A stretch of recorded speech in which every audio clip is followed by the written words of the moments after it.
Et bienvenue sur la chaîne, c'est Crypto Nostra, j'espère que vous allez très bien.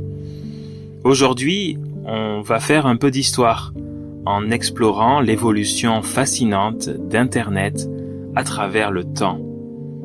Du début des années 90, avec un Internet statique, jusqu'à la promesse d'un futur décentralisé, nous allons découvrir ce que Web 1, Web 2 et Web 3 signifient vraiment, leurs différences et surtout ce qu'ils apportent à notre quotidien. Si le sujet vous passionne, n'oubliez pas de liker et de vous abonner si ce n'est pas encore fait et de laisser un commentaire pour que la chaîne continue de grandir. C'est parti, retour en arrière, rendez-vous dans les années 90.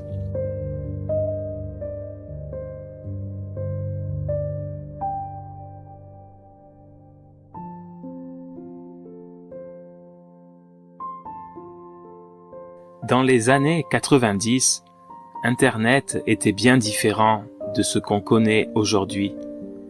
Imaginez des pages très simples, avec du texte, des images et quelques liens.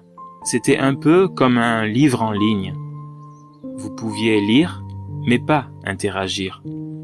Pas de réseaux sociaux, pas de vidéos à commenter ou de posts à liker. Le Web 1 était principalement statique. Par exemple, les sites personnels ressemblaient à des simples brochures numériques où vous pouviez lire des informations mais sans pouvoir les commenter ni les modifier.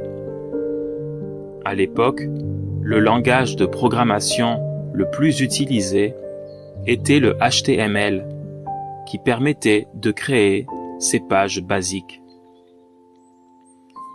Un exemple concret est le tout premier site web du CERN qui expliquait ce qu'était le World Wide Web. Vous pouviez consulter les pages, mais c'était tout. Les utilisateurs étaient de simples spectateurs, consommateurs de contenu mis en ligne par d'autres. À ce moment-là, l'idée même de publier un texte, de partager une photo ou de faire une vidéo en direct était inimaginable. Je laisse apprécier aux plus anciens ce bruit nostalgique.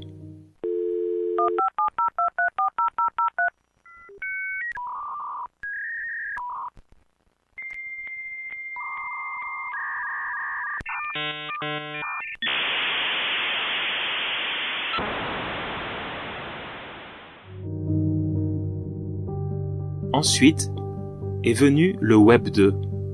Et là, tout a changé. On est passé d'un Internet statique à un Internet interactif. Les utilisateurs ne se contentaient plus de lire des pages web, ils pouvaient créer du contenu eux-mêmes.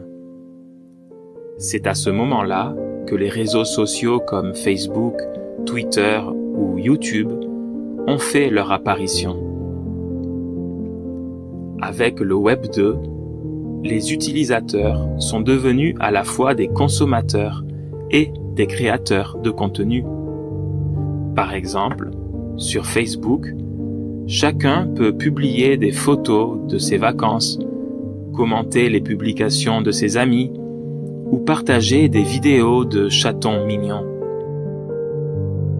La technologie derrière ces interactivités, c'est JavaScript et Ajax qui ont permis de créer des sites dynamiques où les informations peuvent se mettre à jour sans recharger la page. Le Web 2 a aussi transformé les entreprises.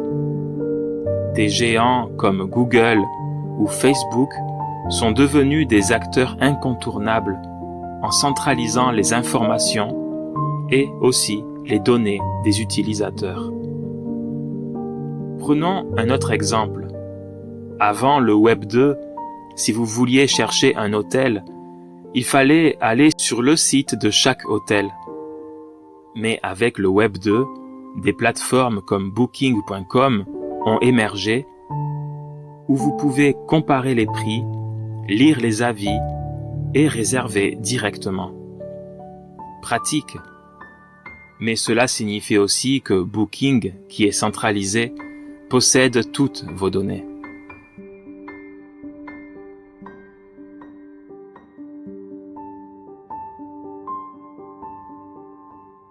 Aujourd'hui, on parle de plus en plus du Web 3. C'est un concept encore en développement, mais il promet de bouleverser notre manière de naviguer sur Internet. Alors, qu'est-ce que vraiment le Web 3 ? C'est un Internet où la décentralisation est au cœur du fonctionnement. Il repose sur des technologies comme la blockchain, les contrats intelligents ou smart contracts et les crypto-monnaies.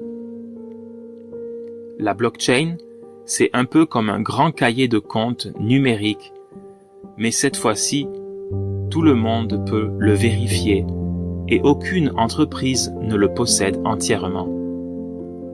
Dans le Web 3, les utilisateurs ont un contrôle beaucoup plus grand sur leurs données. Par exemple, au lieu de laisser Facebook ou Google contrôler toutes vos informations, vous pouvez garder la maîtrise de vos données personnelles grâce à des identités numériques souveraines. Les contrats intelligents jouent aussi un rôle crucial. Imaginons que vous louez un appartement pour une semaine avec un contrat intelligent. Ce programme s'exécute automatiquement et libère les fonds aux propriétaires dès que la période de location est terminée. Pas besoin de passer par une agence immobilière ou par Airbnb qui prend une commission. Un autre exemple, les NFT. Les NFT permettent de prouver la propriété de biens numériques comme des œuvres d'art ou des objets de collection. Dans le Web 3, la propriété numérique est une réalité et vous pouvez prouver que vous êtes l'unique propriétaire d'une œuvre numérique, mais aussi d'un bien matériel, un peu comme un certificat d'authenticité. En théorie, avec le Web 3, on pourrait s'envoyer un appartement, ou plutôt son titre de propriété. Ceci est la tokenisation qui sera le sujet d'une prochaine vidéo. L'interopérabilité est également une grande promesse du Web 3. C'est la capacité de combiner différents services et blockchains entre eux, permettant par exemple à vos tokens Ethereum de fonctionner avec une autre blockchain sans aucune friction.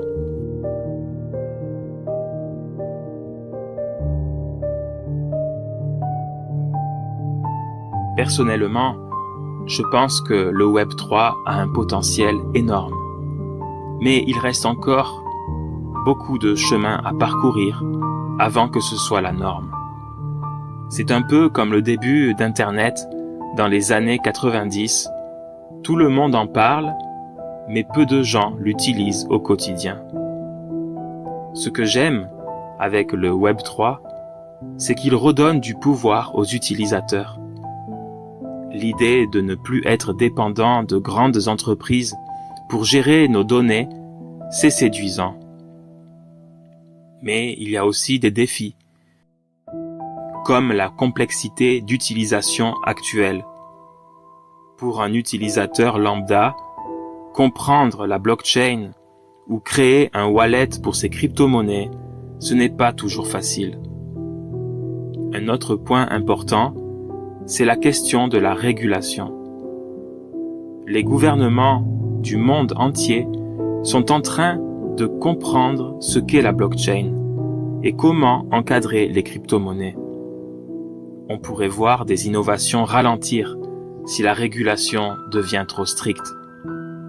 Mais si elle est bien pensée, elle pourrait au contraire rassurer les utilisateurs et encourager l'adoption du Web 3. Pour moi, le Web 3 est une évolution logique et passionnante d'Internet. Mais il faudra du temps avant qu'il ne remplace vraiment le Web 2. Il est essentiel de rester informé pour comprendre comment ces nouvelles technologies peuvent impacter notre quotidien.